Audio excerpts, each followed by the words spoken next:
That's certainly a metaphor. I'm only buying Panthers jerseys. Okay, I'm only buying Panthers memorabilia. I'm just saying. You should have wore the Bobby Boucher. What you want me to not watch the playoffs because they're not gonna be there? So what? Like you want me to just be like, "Yay, football."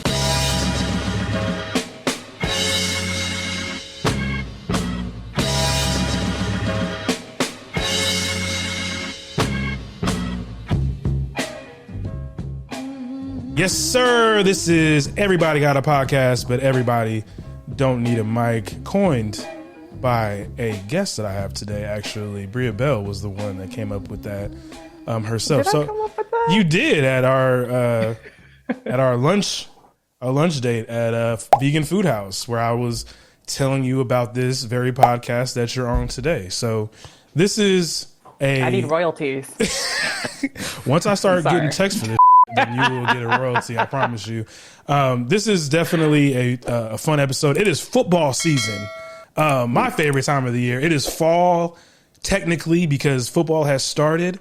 The girlies will soon be having their pumpkin spice lattes with a little bit sprinkled cinnamon on top of the foam. Already had them. Oh, my God. Already had them. Of course. On that note, I would like to bring in my illustrious guest. Oh, Jesus Christ. As you can see, we are very friendly and no decorum, Jordan Hicks. But we will be bringing in my homies. This is the reason why I started this podcast, was to just introduce everybody to the beautiful and lovely and talented people that are in my life. And to start things off, Miss Bria Bell, former TV news reporter turned marketing engagement specialist for JP Morgan. Overall bad. And then also former college basketball player. Welcome her to the pod, everybody. And then we got Jordan Hicks, my former roommate. Happy for yourself. That is crazy. Shut up. The only person that would clap for themselves. Not the only person, but one of the few people that would clap for themselves. But Jordan Hicks, my former roommate, entertainment reporter, anchor, stand-up comedian, whose crowning achievement in athletics was a game-winning touchdown in 8th grade, Pee Wee football. Hey, you had to be there, man. Double overtime. It was raining. I told the quarterback, "Give me the ball. I'm gonna be open." The chips were down. I was 12 years old. The backs were against the wall. We had to be perfect. No, I ran a little out route. It's like, you did not do that. You did not give the. I'm telling you, bro. And then and the only reason it was so epic is because they took a picture right when I caught it and they put it on the news, and it was amazing. I'm gonna have to go find that picture, bro. That's real. You gotta provide the evidence at this point, because you can put it right here. Boom, that's me. You gotta provide the evidence at this point. You'll see it. Watch. That's facts. You gotta provide the evidence. There's no way. You'll see. I'm gonna find it. On that note, an actual Division I receiver is in our midst. Oh, well. You set yourself up for that one, player. Fellow NABJ member, Randy Buffington, played at Akron, also played at some other stops during his college football career, ESPN color analyst, and also special social media guru, the man that I get a lot of my editing techniques from as far as the socials go. Thank you all for joining the pod. Again, I call this Loveable Losers because even though half of this pod has won some games in recent memory, unlike the Panthers and the Raiders, the goal of each season is to win a championship. We're all competitors. We're all, we all understand the gist of this thing that we love of sports. And unfortunately, none of us have won a championship in a while. And it's kind of hard to do that in the era of Patrick Mahomes. Or ever. As other half of the pod, the top half of this pod has at least won some Super Bowls. The bottom half, not so much, but at least the Browns have some NFL championships. But yeah, just again, thank you guys for joining us. Really appreciate you guys lending your talents to the content. But again, just how is everybody doing? Let's start with Bria. How's everything going? I cannot complain. Everything is everything. We got CD Lamb back finally after some back and forth media, I assume, play between Jerry Jones and what CD Lamb was tweeting, and now apparently Dak and Jerry. But everything's good. Very excited for the season. It could be a bit cooler in Texas, but nothing to complain about. Jay? We are huffing that hopium, baby. Nobody in the media atmosphere thinks the Panthers are going to do anything. So if we do absolutely anything, it's going to be seen as an improvement. 2-15 was torture. But, we got a new coach. He's the quarterback whisperer. He made Baker Mayfield look like somebody, and we couldn't do that when we had him. So now we got the coach that did it. Maybe Bryce Young, a man who is as big as me, can be a good quarterback. Speaking of Baker Mayfield, the last time the Browns won a playoff game was when the number 6 was at the helm. How you doing, Randy Buffington? I'm making it, dog. I'm making it. We're trying to be hopeful as we possibly can these days, man. Being a Browns fan is not for the faint of heart. It gets crazy. Being a Cleveland sports fan in general, you got to be a real motherfucker to be a Cleveland sports fan. I give all the props to Cleveland. Cleveland, this is for you. He meant that shit. From his soul. You know me? It's literally all of that. That was for everybody. It was but literally, man, across the board from the Cavs to the Browns, man, it's a lot.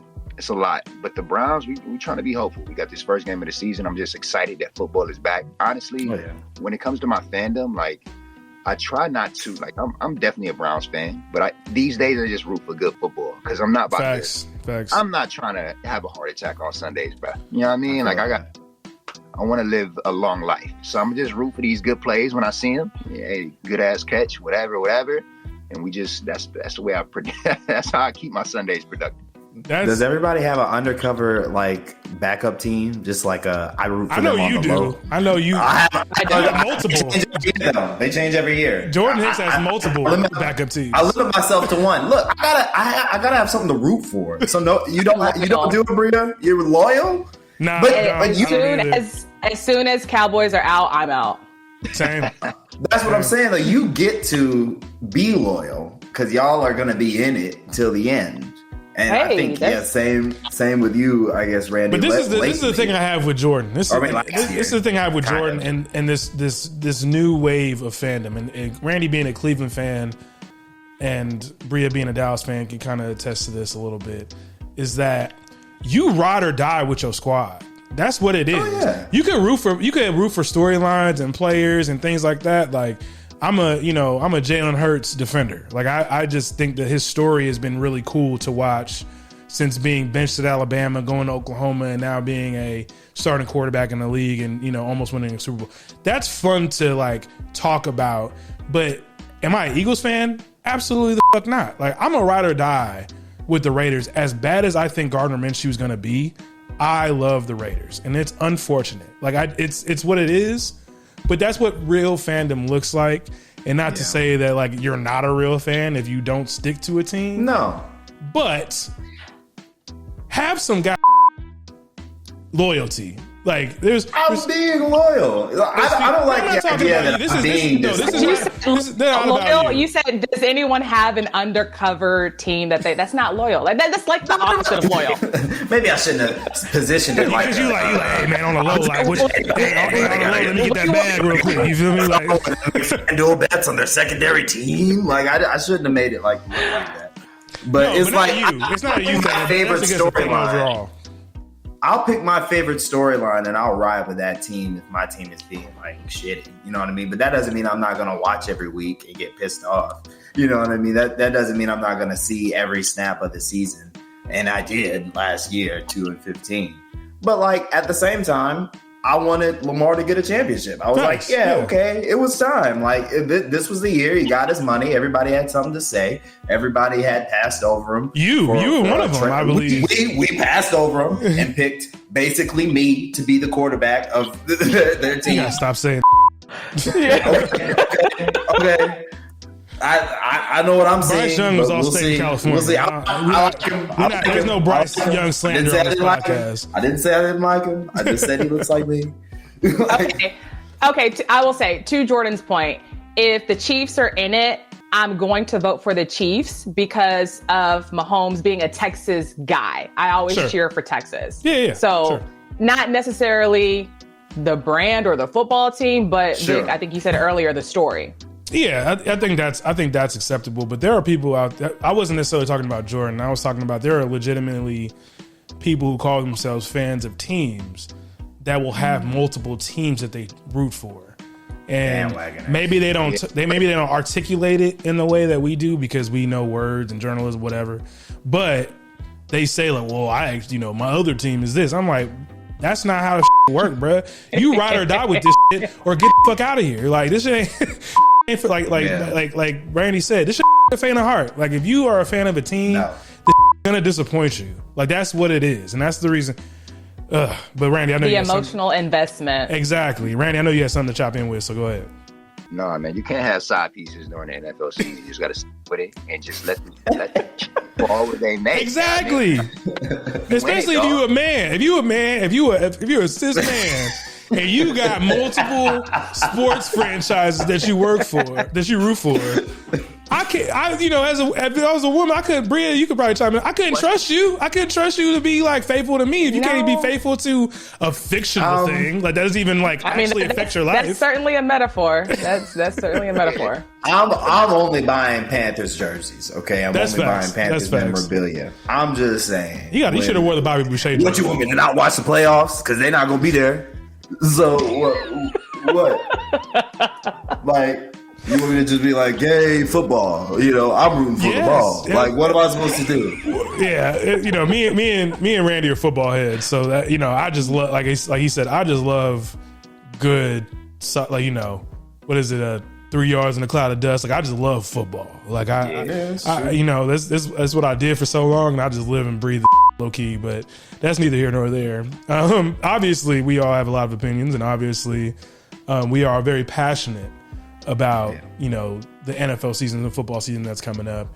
I just want to kick it around and just ask everybody why they chose this life that they chose of rooting for the teams that they root for, even though it could be very painful. Let's start it off. We'll kick it to Bria first. I was born a Dallas Cowboys fan. Yeah, no choice. My grandfathers love the Dallas Cowboys. My father loves the Dallas Cowboys. My younger brother loves the Dallas Cowboys. It's a family affair. I'm from Dallas, and it's just a natural progression of life for me. And I mean, I've lived in different states, and you always see Cowboy Blue. There are specific bars. It's truly America's team, and I've just never been able to shy away from that. And then you get it's fun to be, sometimes it's fun, sometimes it comes unexpectedly, but you find strangers hate you when they find out that you are a Dallas Cowboys fan, and it feels like other fandoms are more invested in the Dallas Cowboys than their own franchise. So then I think there's something to be said about that. And it's just like, okay, you take the time to go out of your way to send me these memes. And, I'm not worried about you. I don't care to do that. We're trying to get a Super Bowl here. We're all in. Dallas Cowboys. We're all in over here. We're all in over here, according to that fossil of an owner that y'all got in GM. He's 192 years old. We understand. Hey. On that note, Jordan, since you had, you was about to chime in, what in God's green earth led you to believe in the Carolina Panthers? Ooh, I actually, as we talked about earlier about dual fandom. I'm not a fan of the Panthers, but I've always had a love for the Panthers because they had Deshaun Foster as UCLA guy. I'm from Southern California. So I've always had a little bit of a underdog love for the Panthers. So why do you love the Panthers so much? Well, I think most people like the Panthers for the same reason, because they're from over there. they just happened to be in the area when NFL said, "Here, fine, take a football team. We don't care. You can have it." And that football team ended up being the Carolina Panthers. My dad was a Commanders fan back when they weren't the Commanders, because they didn't have a team, because we were all from North Carolina. And when the Panthers showed up, I was just starting to be able to pay attention to sports and football and stuff. So my first formative sports memory was, first of all, Jake Del Homie throwing it to Steve Smith in the double OT first play, baby.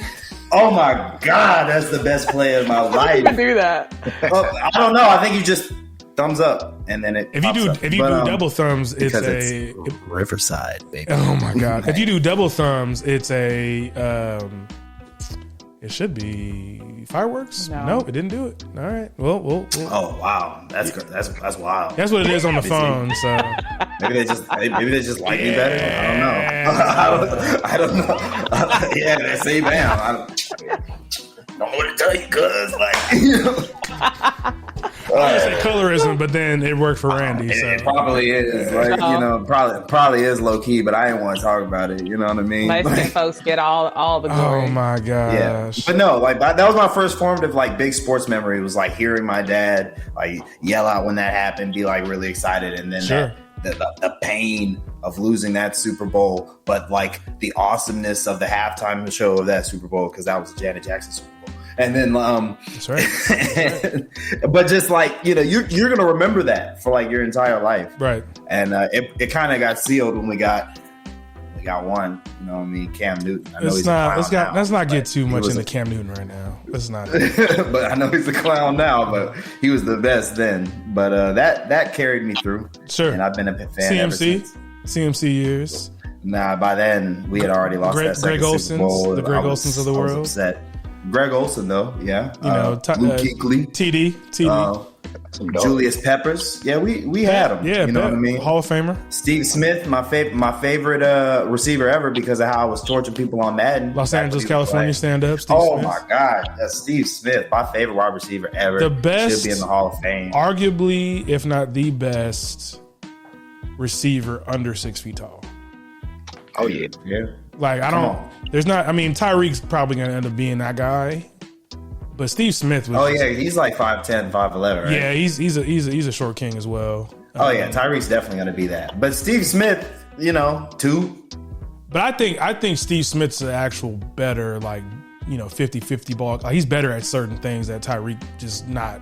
I don't say can't do, but it's not his thing because he doesn't really have to do it. He's definitely more physical. He's more physical. Yeah, you couldn't jam Steve Smith. You couldn't you couldn't press him. He was backing down 6'2", 6'3" guy. Yeah, he ran over Roman Harper. It's one of my favorite highlights I've ever seen in my life, where he ran over bulldog. He just ran over Roman Harper. I love him. Roman Harper's a big man. So, but on that note, receiver to receiver, Randy, being a Browns fan is tough, as we talked about earlier. Why have you chosen this life of being a Cleveland sports fan in general, but in particularly the Cleveland Browns?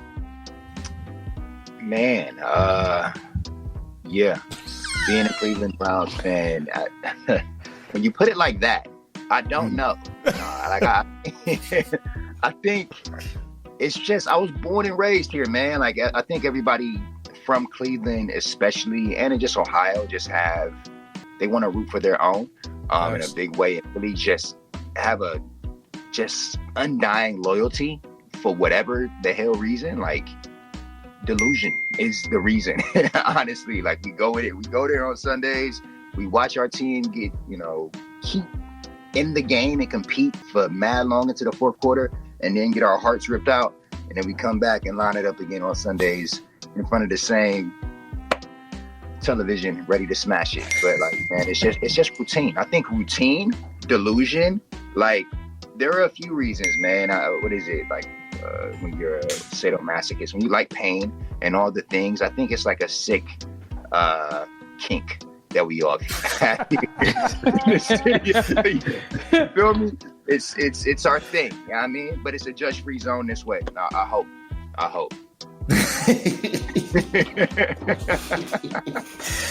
I feel you, brother. There's no kink shaming on the on Everybody Got a Podcast. That is 1000%. For me, being a Raiders fan, I'm sure a lot of us know that like LA didn't have a football team for a long time.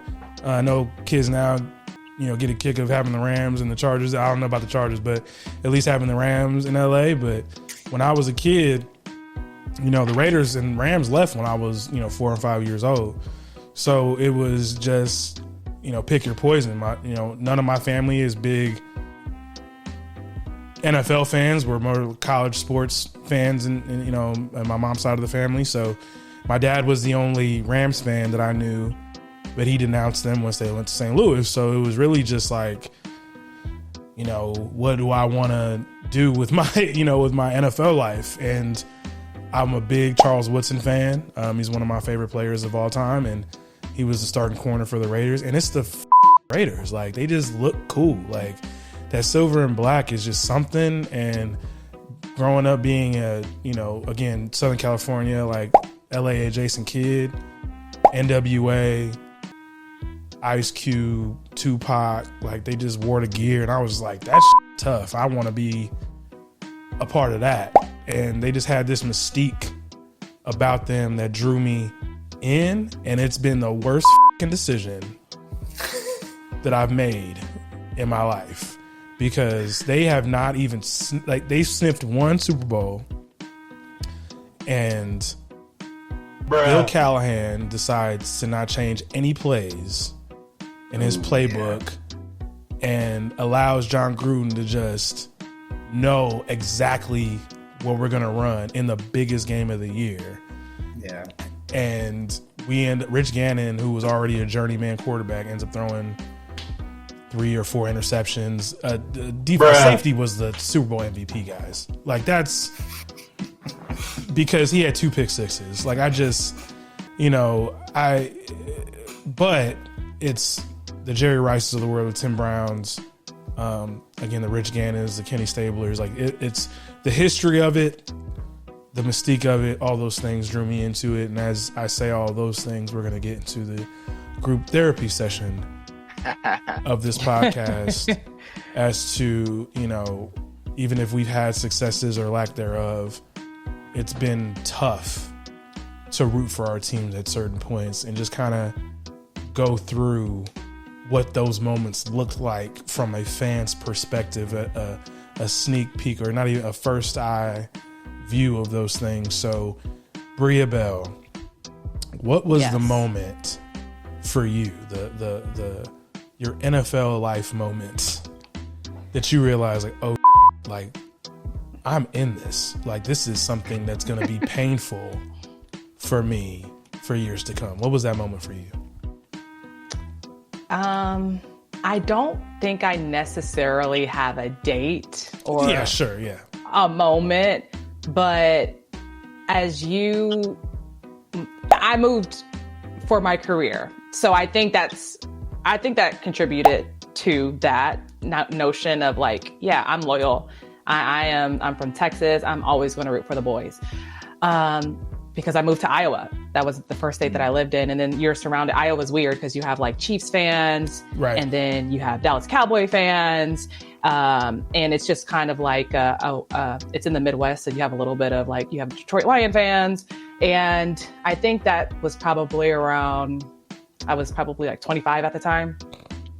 And you get on social media and you're like, yeah, it's our year. We're getting the Super Bowl ring. You're trying to manifest, and then it doesn't happen, or Dez caught it, but then or Tony Romo fumbles. Did he? Yes, he did. Don't do that. Or Tony Romo fumbles the ball. Like, there's just different moments, and it's just like, we were almost there. If this had worked out how we wanted it to, we were almost there. And then it just becomes like a rinse, a wash, rinse, and repeat cycle. And it's just like, I'm loyal. And there's fun in that. Like, here we go again. Do I here we go invest emotionally? That's your boy. as I did last year. It's a ride. It's a roller coaster ride for sure. I mean, I don't even have to. Dak person. I don't even have to ask Dak? what it is. Do I like Dak? You mean future Raiders quarterback, Dak Prescott? Oh my God! You got $60 million lying around? Nigga, I on our don't team? think- Yes. I Do you don't like that? Do you like Dak. $60 million Dak? I'll let Bria. You answer the question. Ooh, there it is. I don't dislike Dak. I think he has so much potential, but then we know about potential, so it's just like. Mm-hmm. I mean, he's Not at no 60. He a grown ass man, and that's what he wanted. That's what it is. But Dak Prescott is what he is. It's just not his fault that the team hasn't won a Super Bowl. Like, you can't give up 300 yards on the ground in back-to-back playoff losses and blame it on the quarterback. Like, Yeah. the Panthers, the Packers ran through them like tissue paper, and on the first drive, and I'm sorry. Yeah, that was wild. Hey, Bria, that happened. On the first drive, at home. If this is gonna be therapy, we got to speak truth. We got to be accountable. We got to be accountable. Okay. But no, like first drive, they haven't shored up those parts of it, so it's not Dak's fault. Do I think that Dak is necessarily worth $60 million? Jordan knows how I feel about this. The market dictates what a player is worth at a certain position. It does. It does. That's what it is now. It's about salary cap hit and all those things. I think that Dak Prescott is worth that money because of what he's done in the league, because he's in that echelon of quarterback that is going to command that type of money. If Kirk Cousins can command that kind of money, Dak Prescott can. That's my overall point. Because what's Kirk Cousins done in the playoffs? We can talk about the market, but it's also the back half of that conversation is what can you do for me today? What can you do for me today? I'm with you on that. I'm 1000% with you. My whole thing about quarterbacks, and again, this is a conversation me and Jordan have had a million times. Who can you get that's better, that can get you what you want right now? Can you bring in a guy to replace Dak Prescott for the Cowboys? Not for the Raiders because we suck. For the Cowboys. That can get you a Super Bowl. That's not going to fit into the culture. Fit into the culture, be a leader, all the things that Dak Prescott represents. And to be fair, I'm not even a Dak Prescott fan or defender. I just look at the league and just know that there are 11 or 12 good to talented to elite quarterbacks. Everybody else under than that is just serviceable. I think Dak is at least a level above serviceable. And that, to me, is enough when you surround him with talent, good enough. Now, I think that there are things that ownership, front office, things, Dak Prescott included, have contributed to the fact that the Cowboys haven't won a Super Bowl. But the buck stops with Jerry Jones. Like, we all know that that's what the problem is with the Cowboys. It's not Dak Prescott. Don't you think they have the right people? No, they have a I don't. Ceiling. Not front office wise. I mean, on the field, player wise, they don't stop the run. In the playoffs, you got to stop the run. They don't do that. That's my whole gist.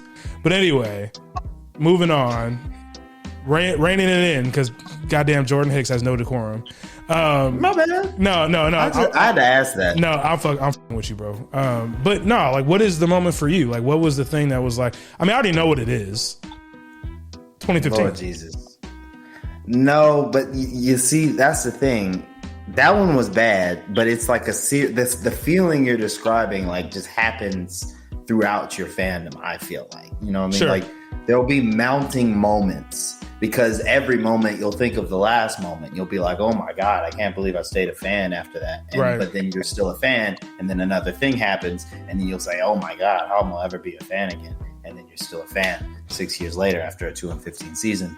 But like that moment I was talking about earlier when I was watching the Super Bowl and we were winning, we had just took the lead, and the worst kickoff in Super Bowl history happens, and I don't even know the rule at that point. Like, he kicks it off right at the end of the game, it goes out of bounds. I'm like, okay, the Patriots are going to get the ball right there, and I learn in real time that they actually get it on the 40.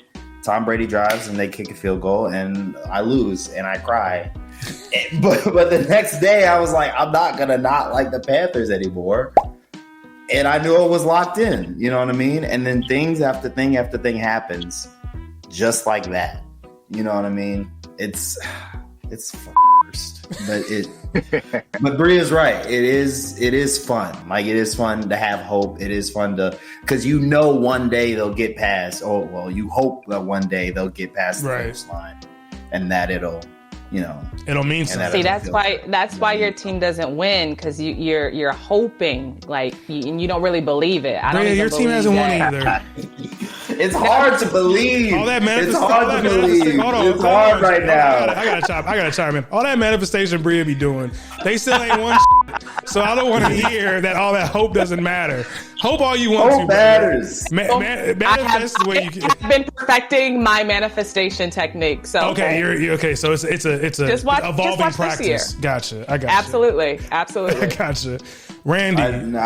Yeah, that was me. Yeah, Randy, for you, is it obviously, like, you've had struggles before you, since you, currently, going forward, whatever, like, so what is those? What are those moments, I should say, as Jordan and Bria pointed out to me?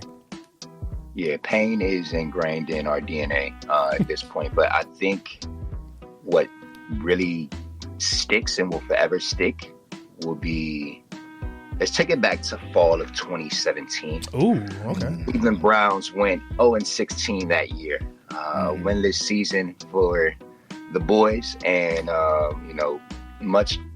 lot of franchises go through bad times, but the Cleveland Browns, we embrace the good and the bad. So not me, I wasn't out there, but some Cleveland Brown fans decided to go outside and have a parade. An 0-16 parade. We were outside. What? I remember that. The wind smacking you in the face off of Lake Erie. It's hella cold outside. People outside with celebrating mediocrity. Not even mediocrity. I don't even know what the hell we was doing out there. But it was at that point you look around, and it's like the Mr. Krabs meme when the world is like spinning and like you ain't like, what's going on? You know what I mean? Like, what is happening? This is my life. This is the team that I'm rooting for, and you question everything. That was definitely that moment, and it still sticks to this day. But I think the thing about the Browns, it's sometimes we're so bad that you get your heart crushed so much that, like, people can't help but to root for you guys. You know what I'm saying? Like, even if you're not from the city of Cleveland, you watch the teams lose so much, you like, all right, man, somebody throw them a bone. You know what I mean? Like, let the Browns get a dub at least once in their life. For y'all, like, not for the Browns, for the fans. For the fans. You feel me? It's like, the Browns are like a lovable mess. Like, we know it's like a Tubi movie. Yes. Absolutely.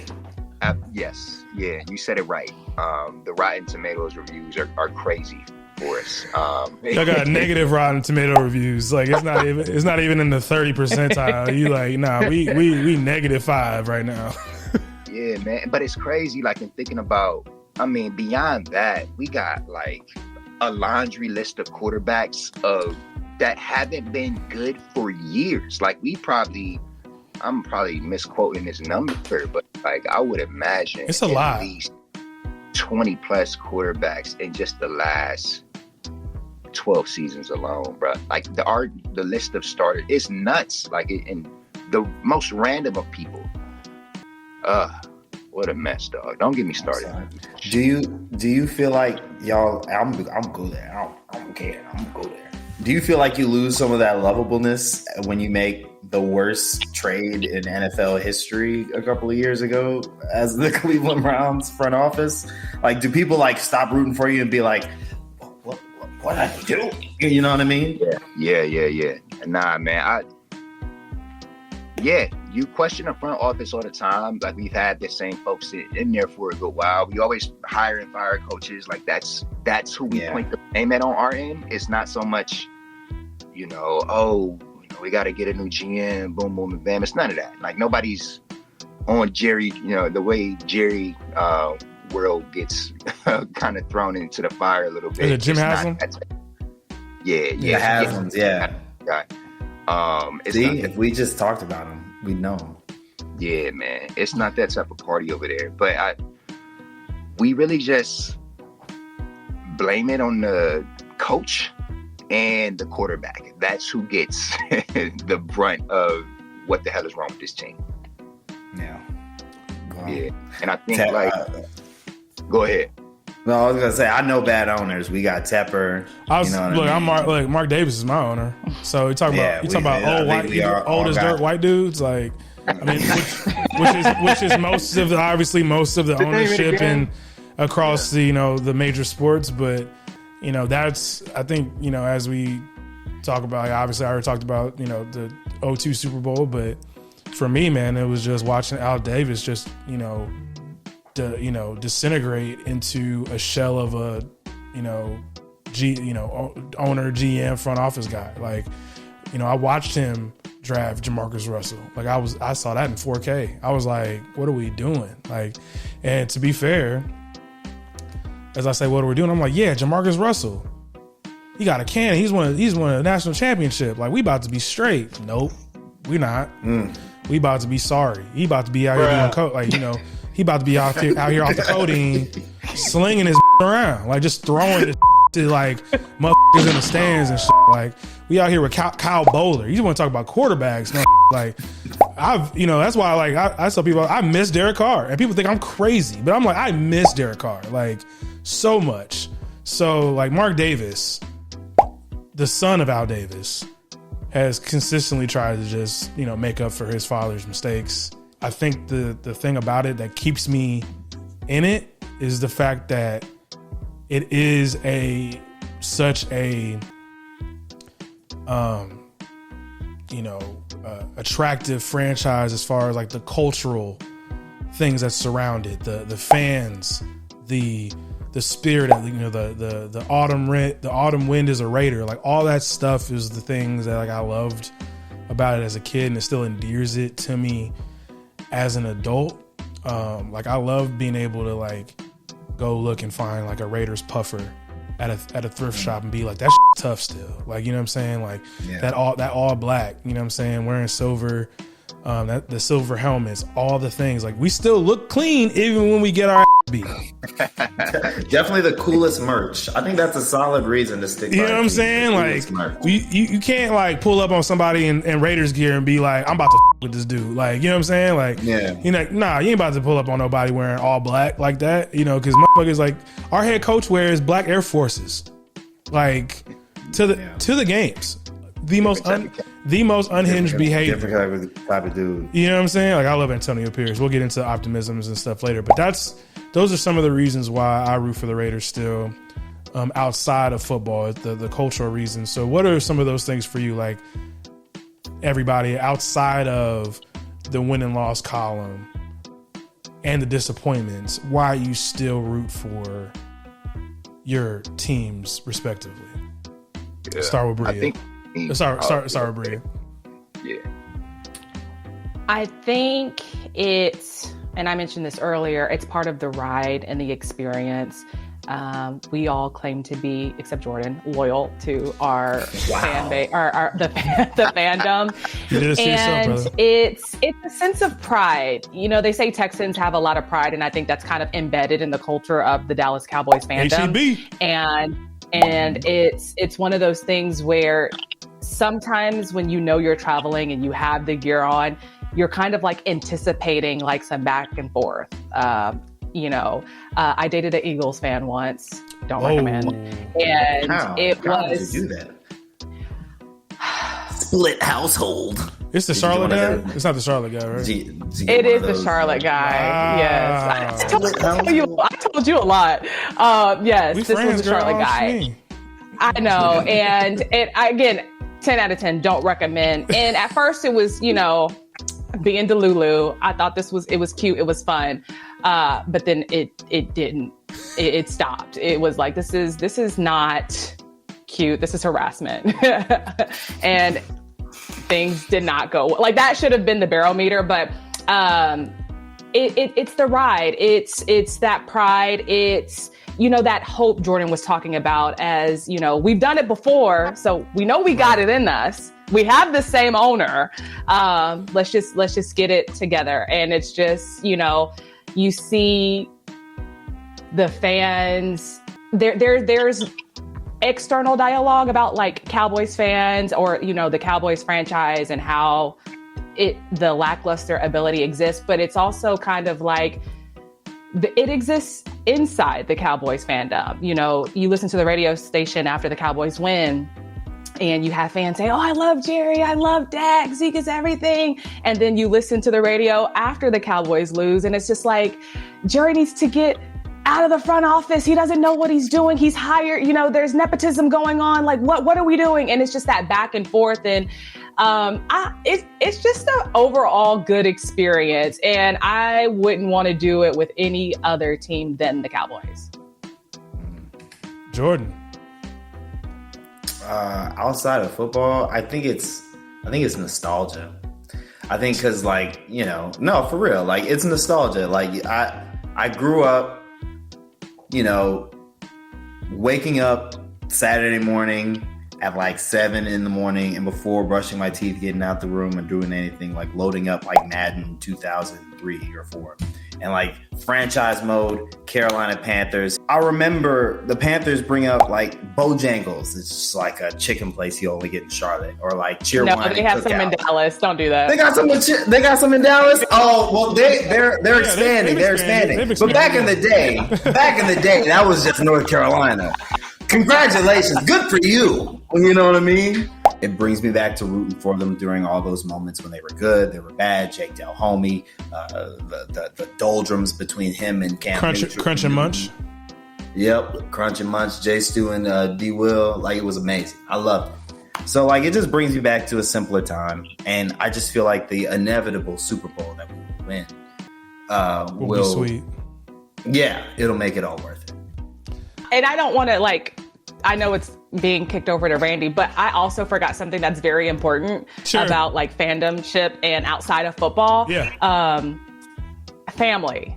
Yeah, absolutely. The Dallas Cowboys has, the contract where they always play on Thanksgiving. And so even when I look back on some family pictures, like the biggest moments in my childhood, Christmas, Thanksgiving, someone's got on a Dallas Cowboys jersey, someone has on a Dallas Cowboys t-shirt, hat, like the gear. My family one year for Christmas had matching Dallas Cowboys pajamas. That's cool. And as unhealthy as this sounds, okay, my dad's attitude is dependent on whether the Cowboys win or lose. So when they win, it's a happy household. When they lose, I be want to call Jerry myself. So, I think family. He's a nice guy too. Also, I wouldn't expect him to be one of those types. That's wild. Yeah. Not. It's very normal for us, but yeah. I mean, that's and we all understand. So it's like we give him space. Yeah, don't talk to me. Yeah. Yeah. Mm-hmm. Randy.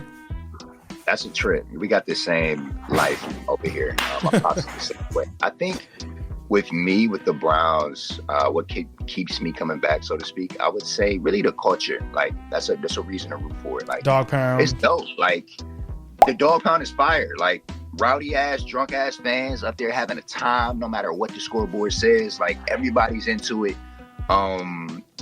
Tailgating, us like traveling. Like every year, no matter where the game is, like what the record is, whatever the case may be, I'm pulling up with some me, my pops, hella cousins, slide into an away game somewhere to watch. That's cool. It in a new city. Like this year we slide into New Orleans.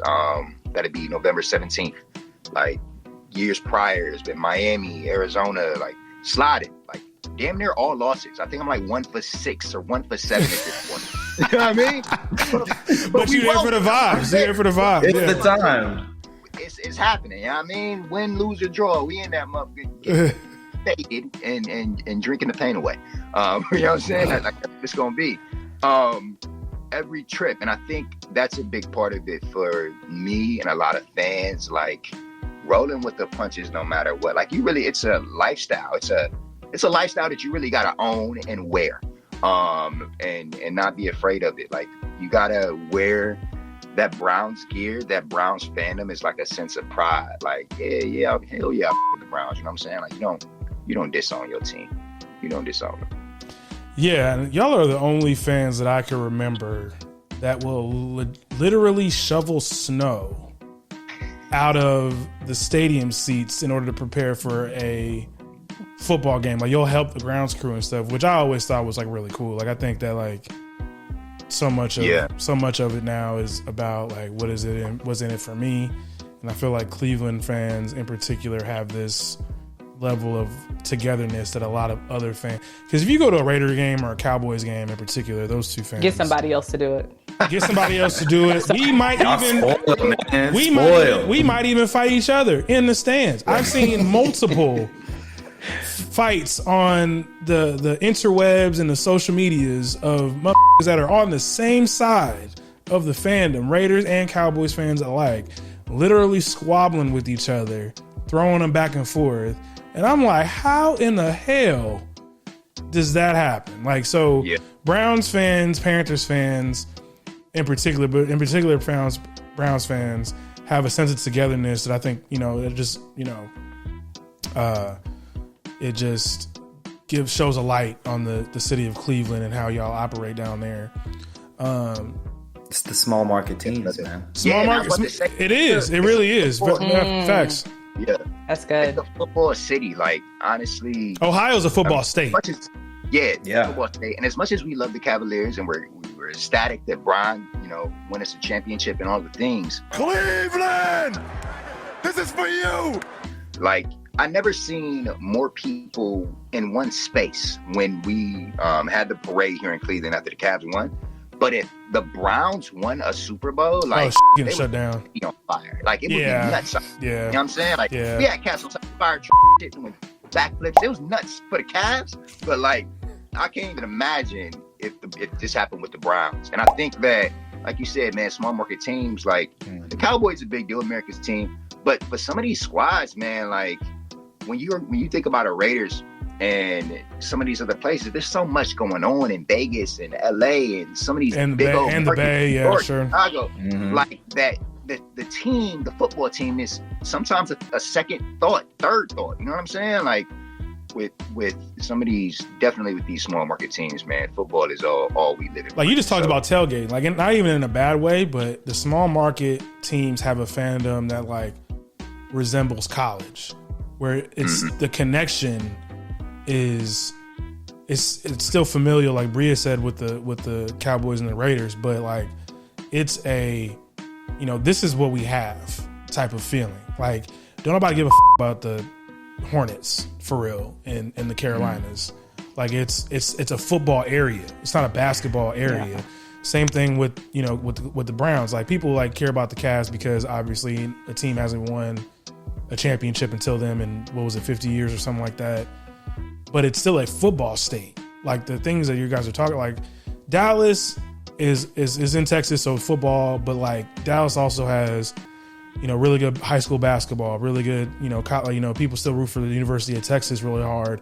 Like, there's other things to draw, the Mavs, there's other professional sports teams in the city as well.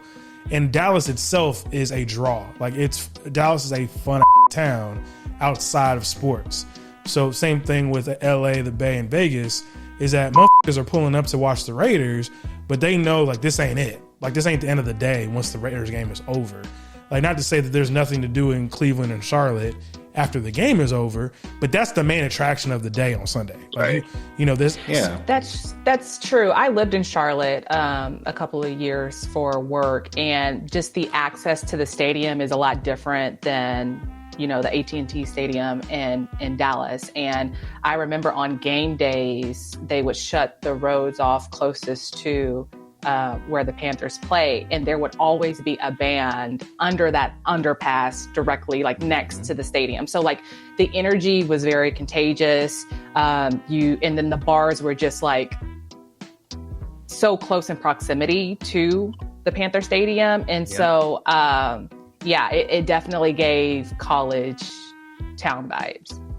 And that's like, I think big part of it is that a lot of the big market teams, they get fans from all over the world. Like the Cowboys, they're the most, like, aren't y'all the most valuable franchise like in sports? In all right? sports. And that's going to bring you a lot of fans. And then like, rightfully so, is going to get you a lot of attention on all the sports networks, on the news things and everything. Like big market teams will suck the air out of the room for a lot of the small market teams, and it sort of gives us this like, you know, like, why aren't they talking about us, you know, type of attitude, where we feel like we have to stick together. We always feel like we're like, you know, there's a bigger market looking for our team. You know what I mean? Like we're afraid of being sold somewhere else, you know? So if we don't stick together, right?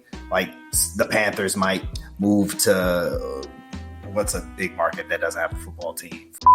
St. Louis or something. Like they might give St. Louis their shit back. You know what I mean? I love St. Louis. Well, St. Louis is Charlotte. David Tepper has talked about kind of like expanding the franchise when it comes to like the practice facility and being more inclusive to the South Carolina folks, because it's the Carolina Panthers. And then there's that conversation of like hope is tied to the growth of the economy for both the both states, not just North. Yeah.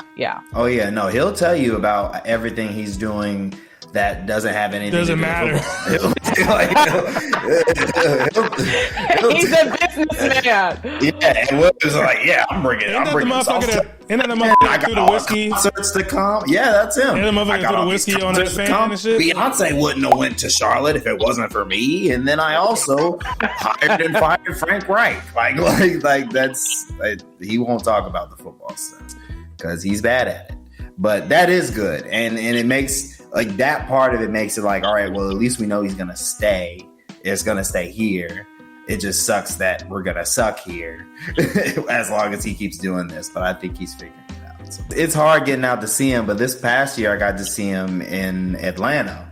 And that was my first time seeing him. That's right, yeah. Like live. It was my first time seeing him live, and they lost. And it was rough. But Atlanta has a great stadium. So it was a good time. Yeah, and I think the Cowboys and Browns play next week, right? Yes, we do. Yeah, it's happening. All right. Well, that's as we get into upset that. Alert. Like, upset alert. Yes, upset alert. Upset alert. I mean, isn't it upset? Both of y'all got beat in the first round of the playoffs. Deshaun starting? Is Deshaun starting? Yeah. Man, yeah, he'll be starting, but it's I can't call it over there, man. Like we got this situation. On that note, we're going to be talking about optimism or lack thereof, judging from how Randy was just speaking. Let him cook. Yeah, he was cooking. Let him cook. I'm gonna kick it to you first. What is your outlook on the 2024-25 season for your Cleveland Browns? Yeah, the defense is strong as always, man. Myles Garrett, one of the best, defensive, probably the best now that Aaron Donald is gone. Yeah, probably the best in the league. Him and along with a few other strong guys we got in the linebacker spot and everything like that. Denzel Ward, hopefully he can just not get concussed. You feel me? Yeah, man. Like stay off the ground. But the offensive side of the ball has some question marks. You will hope not at quarterback, but it's tough to say. We haven't seen Deshaun Watson play all preseason long. He was nursing like a shoulder injury. I think it was a shoulder. And it's like, how? Like, bro, what was you doing? I mean, like, what are we doing? You reach for the seatbelt and like, what's happening? Oh, that's crazy. What, question marks. The team, the fans aren't pushing the big red button, like blow everything up. Sure. Winston throw him in the game, boom, boom, and bam. But all eyes will certainly be on Deshaun Watson come these first 2 to 3 games of the season. Oh, yeah, for sure. And if there's a stutter, I'm telling you, Deshaun Watson going to be giving hella pregame speeches, and it's going to be up all season long for the man. He gonna be saying, "Eat that dub." That's what he gonna be saying. He gonna be saying, "You gotta eat that dub." Deshaun Watson gonna be on that. Oh man, talking about how Jesus saved his life and all. Let's not even do it because Jordan knows I get to go on that dude. But But as far as the Cowboys go, people love them now. That ain't me. The Cowboys, you're all in. You're according to your illustrious owner, you're all in on this season as a Cowboys fan.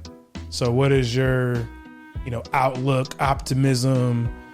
I'm not even going to pretend to talk X's and O's. We're winning the Super Bowl this year. That's all. You're just throwing it out. Let's go. It has to be this year, though, right? Manifestation. Manifestation. Claiming it. I'm gonna put the stars on the screen. The SpongeBob meme? When you say that, I'm gonna put. Yeah, go ahead and kick it on to Jordan. We're winning the Super Bowl. I don't got to talk. That's it. And quite frankly, I'm a basketball girl, so I really can't. Do I know the basics? Yes, sure. But I'm not. I don't sit and analyze the players. No. I don't do that. I just sit and enjoy the game. I just meant more of how you feel about the season.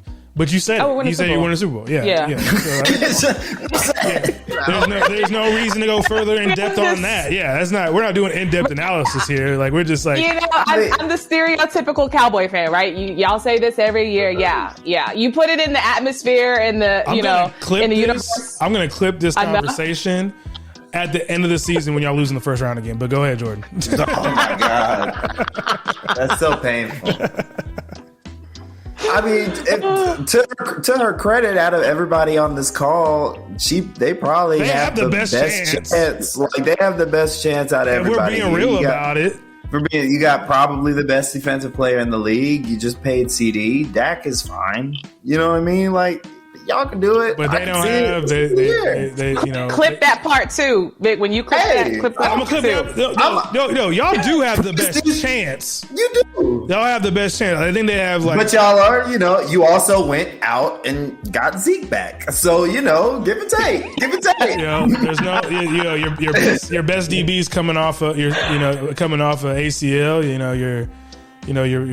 Your starting safety is also hurt. You guys got things to work out.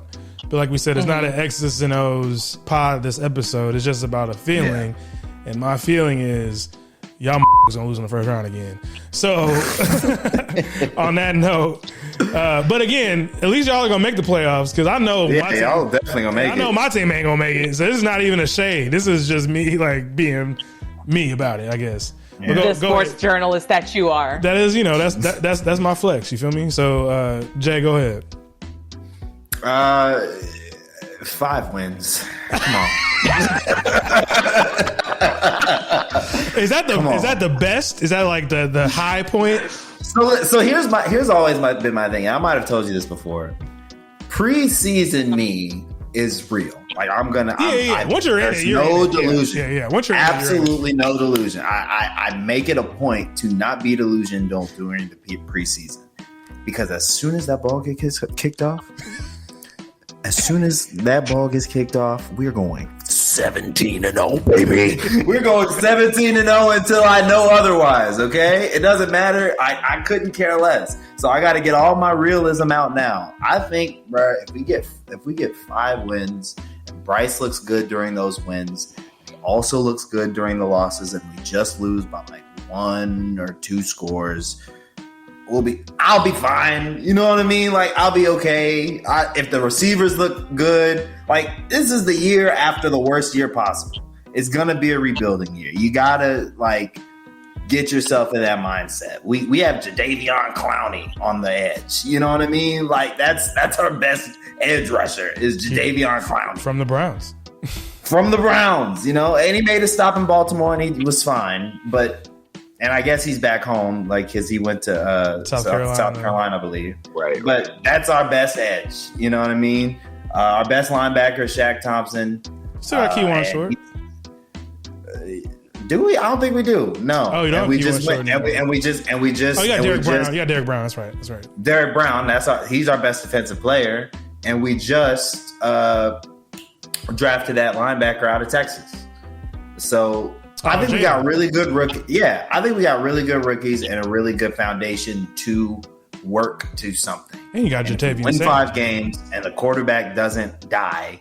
then we're going to be fine. You got Jatavian Sanders at tight end, baby. You got to, I know. I think he's going to be a beast. You got a safety blanket for Jatavian Sanders going to be a beast.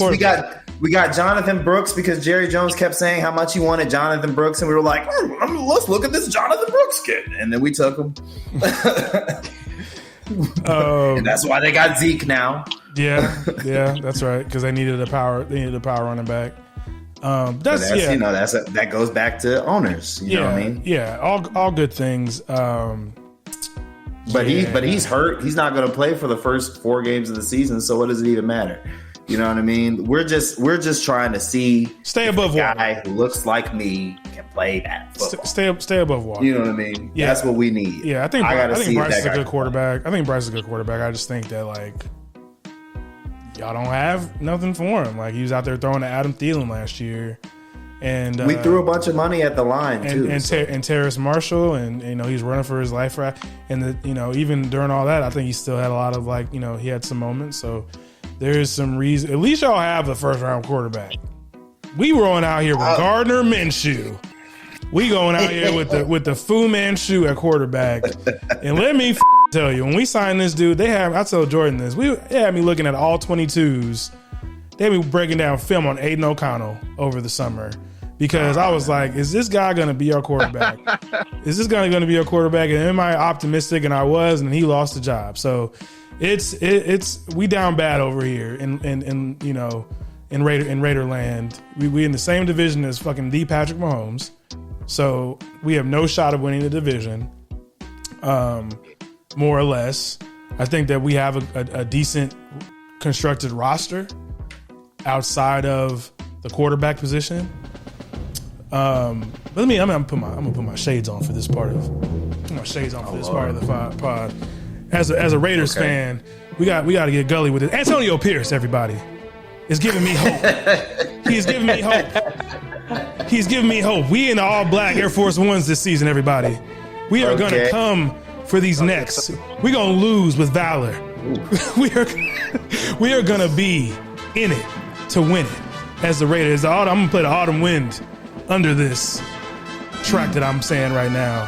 We are going to go 6 wins. You can't put the shades on for 6 wins, bro. That is the level of hype I could even get to myself to, because Gardner Minshew is our quarterback. We are holding out hope for Dak Prescott, the savior of the Raiders franchise. Dak Prescott coming next season. So once they finally sign him, the Cowboys finally sign Dak Prescott, we're going to be looking to Justin Fields. We're going to be looking to Shadur Sanders. We're going to be looking to Quinn Ewers.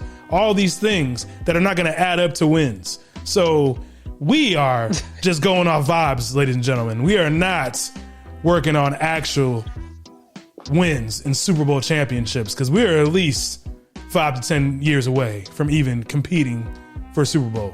Max Crosby votes for Trump. So Gardner Minshew. I was going to ask, do you think Gardner Minshew votes for Trump? So do you think that was a kiss of death moment? Do you think the picture 1,000%? Yeah, like Trump is like the. Remember when Drake kept predicting sports and people was losing? Even if 45 becomes 47, that was don't speak that. I'm not. I said even if. I'm not manifesting. I said even if. Big if. Y'all believe manifestation in this realm, but now when I talk about it, we got do. it. Yeah, First of all, I'm trying to stay consistent. I always believe in manifestation. I'm just saying the manifestation that we're all doing is not working. That's all I've been saying.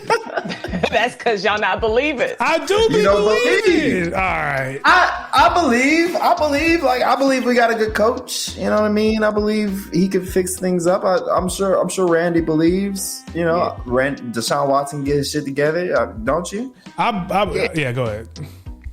He shook his head no first before he answered. So the human psychology is over here working as well. Nah, man, listen, you never know what can happen. I'm trying to be as optimistic as possible, but I will add a caveat that there is always next year. That is the Cleveland motto. So I'm gonna say that. That's a rough motto. A week before the season starts, Get it out there, plaster it. There's always next year. I don't know if I don't know if that's any worse than this is our year. I think this is our year. No, that's an awful motto, bro. That's an awful week one motto. That's like there's always next year, man. This is our year works because it's manifesting. Next year, like you're always like you're always pushing out the win. Oh, it's just a chase. I believe in that. I believe in, this is our year being manifestation. I believe all in being manifestation. Do y'all believe? Like, I think it's the group manifestation that doesn't work for the Cowboys. Like, I think you believe it, but I think a lot of people that say this is our year don't. That's why I think Raiders fans are different. We know what we are. We know what we're not. Like, we have the mystique and all the things that obviously we don't have the multi-billion-dollar valuation, and we don't have the recent Super Bowls as the Cowboys do. But the Raiders fans, by and large, at least from my estimation, we know what it is. We know that we are the Raiders, and we are destined to just live on this plane of existence until Mark Davis is no longer around. And that's Vic, what it is. Apathy is dangerous, though. It is, man. It's toxic. Because if the fans negative self-talk, negative self-talk is definitely, as a. And go ahead. And are you implying that Cowboys fans are delusional? Oh yeah, 1,000% delulu. So there is emotional security in being delusional, because no matter what anyone else says, it's fantasy world. Y'all are the person in the relationship. The Cowboys fans are the people in the relationship that believe that their partner is going to change, no matter all of the red flags that you see. You're like, but they're such a good person. They're such a good person. But they really love me though. But they don't, even if my romantic relationship. And the homies on the side are telling you, but they don't really love you because they treat you like this. They talk to you like this, and you're sitting there like, but you don't see them when we're not around y'all though. Like that's Cowboys fans in a nutshell.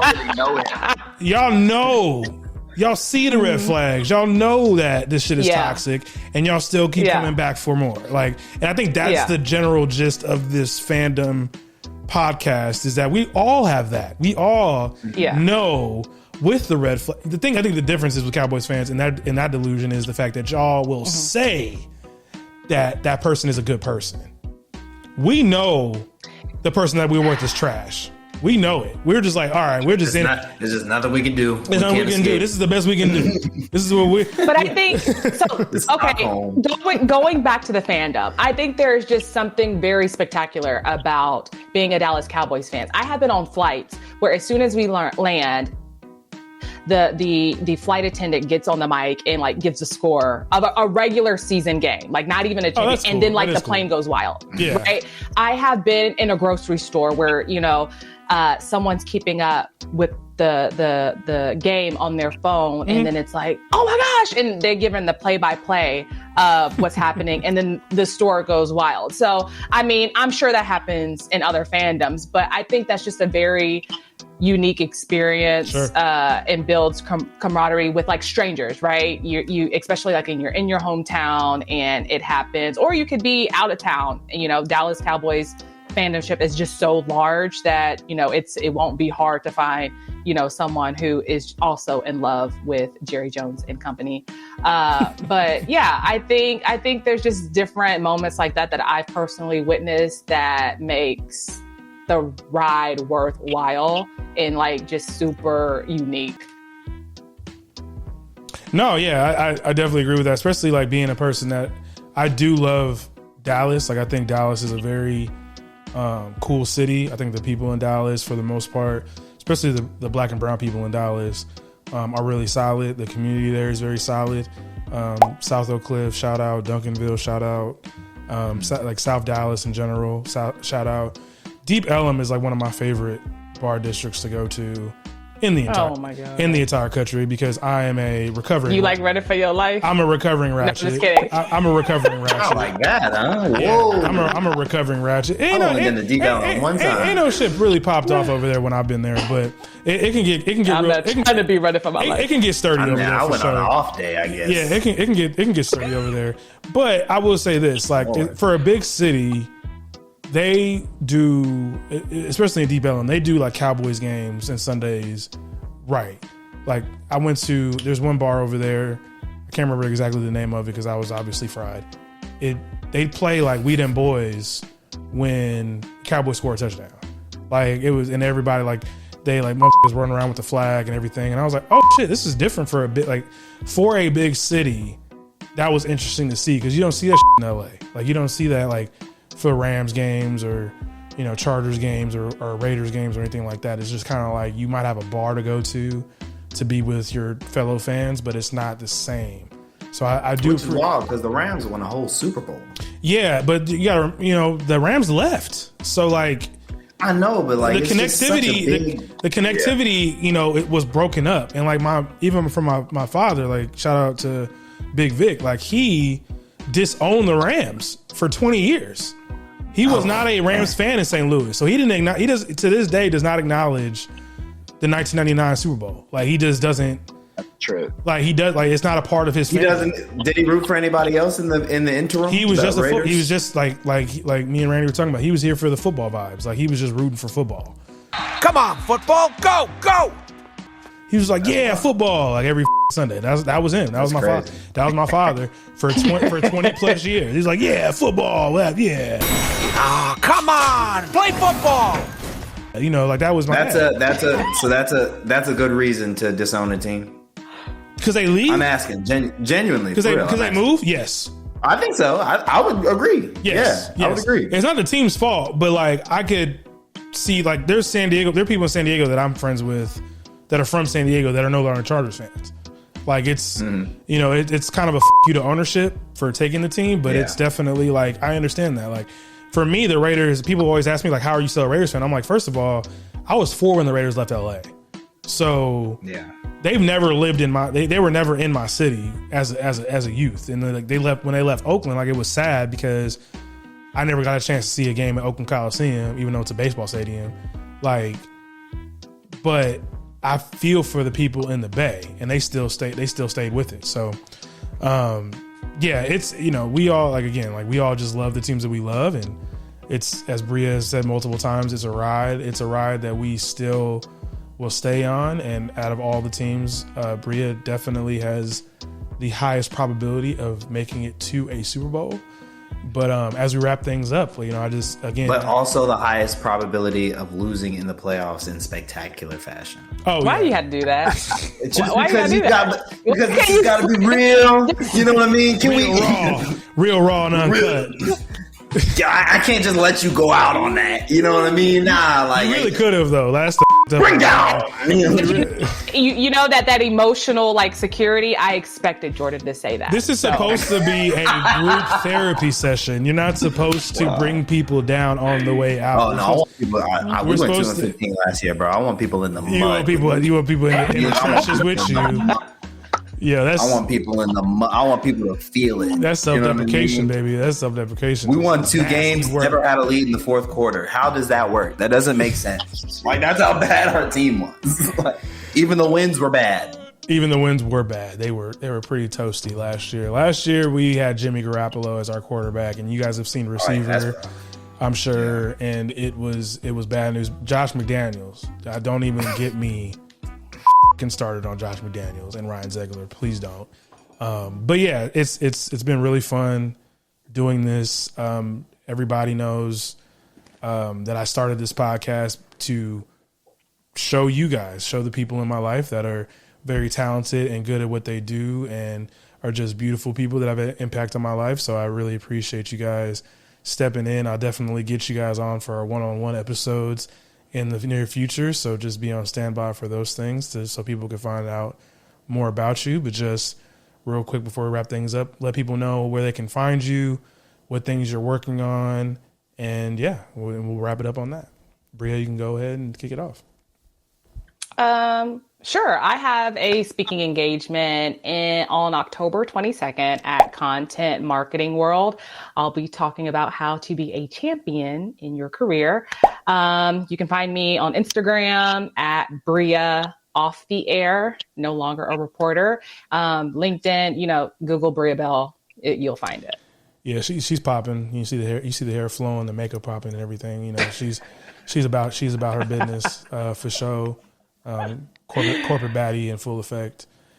Jay Hicks. Thank you for the hype. No problem. Jay Hicks. You can find me on all social media at J Hicks Reports. That is at J Hicks Reports. I'm currently working on finding a job. So if you want to see somebody you can make, shit, took your ass to NBJ player. Hey man, hey, that'll be me there in Cleveland.